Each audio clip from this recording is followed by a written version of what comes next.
Une amie rend visite à sa mère toutes les semaines, qui vieillit et qui de plus en plus ignore totalement certains souvenirs qui ont été difficiles à partager, à subir au sein de la famille, au sein de l'organisation, entre les parents et les enfants. Et en évoquant parfois ces souvenirs qui viennent spontanément dans la conversation parce que il y a un lieu, il y a un objet qui y fait écho. Et cette personne âgée se met presque en colère en disant: «Mais jamais de la vie, tu racontes n'importe quoi, il s'est jamais passé quelque chose comme ça, ou en tout cas, c'était pas moi». Je vais vous raconter aujourd'hui comment les souvenirs qui s'effacent peuvent être salvateurs, aussi bien pour la personne qui s'avance dans l'âge que pour la famille ou l'accompagnant qui est là. Donc qui je suis? Je vous le rappelle, coach énergéticienne. Je suis thérapeute holistique, je m'appuie sur les fondements de la médecine chinoise et de bien d'autres pratiques ancestrales pour accompagner au courant de la vie les enfants, les adultes et bien sûr tous les âges, depuis la naissance jusqu'au départ vers les étoiles.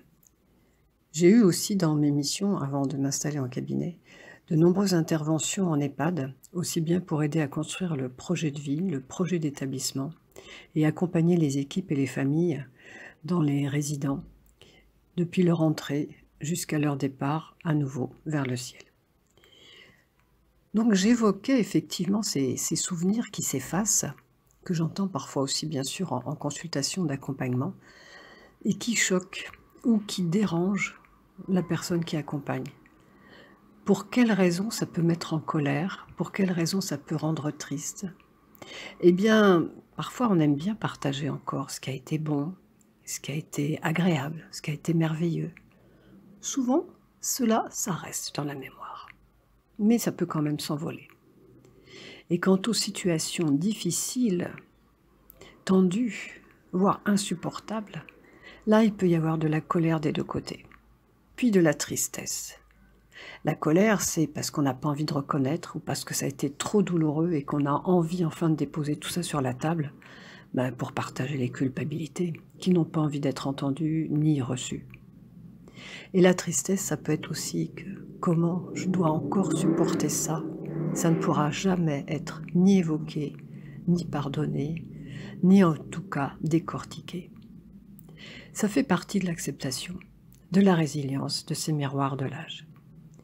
En même temps, cela peut aussi évoquer le fait que ces générations-là n'ont peut-être pas travaillé sur elles, comme on dit aujourd'hui, avec un psy, avec une situation d'analyse, ou en tout cas un regard différent sur la vie et le sens de chacune des expériences. Alors qu'aujourd'hui, il y a beaucoup de générations qui s'intéressent, s'interrogent sur le sens de la mission de vie, ou simplement du chemin de vie, ou des étapes qui sont traversées. Et là, il y a des miroirs qui sont déjà prêts pour le futur, pour les grandes étapes. Eh bien, c'est une leçon que chacun peut recevoir à chaque instant. Comment accueillir, comment accepter, comment pardonner à la vie qui efface, comme sur un tableau noir avec une éponge, ce qui n'a plus à être retenu. Cela ne veut pas dire que de temps en temps, il peut y avoir des tentatives, des essais, du mental, du psychisme, des émotions, des corps. Abordons-les avec la meilleure attitude possible, celle de l'ouverture du cœur. Peut-être le moyen de réinventer l'histoire, juste pour la vivre comme un exemple vu ailleurs, pour aider à sortir ce qui est douloureux de part et d'autre, ou les colères, ou les peurs, ou les tristesses qui resteraient encore là, comme si on racontait l'histoire de quelqu'un d'autre. Cela peut être plus acceptable, plus facile à observer, comme lorsqu'on regarde un film. Et à partir de là, le film sert d'objet de transition, comme on dit en séance de psychanalyse. Un transfert. Jouez gentiment de ces prétextes, de ces métaphores.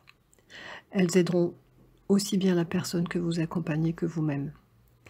Et allégez les cœurs dans ces revendications qui n'ont plus lieu d'être, en tout cas de la même façon. C'est un chemin du futur qui nous invite à cultiver et fleurir autrement les jardins des cœurs pour un autre bonheur. Je vous dis à bientôt dans une prochaine capsule et n'hésitez pas à me contacter ou à venir en séance échanger, à recueillir aussi des solutions pour vous-même ou la personne. Il y a toujours du bien-être et du bon sens à apprendre et surtout de prendre soin de soi pour continuer à être un accompagnant, un aidant, en bonne santé et dans le bien-être qui rayonne, qui se partage et qui permet d'avancer avec souveraineté. À bientôt!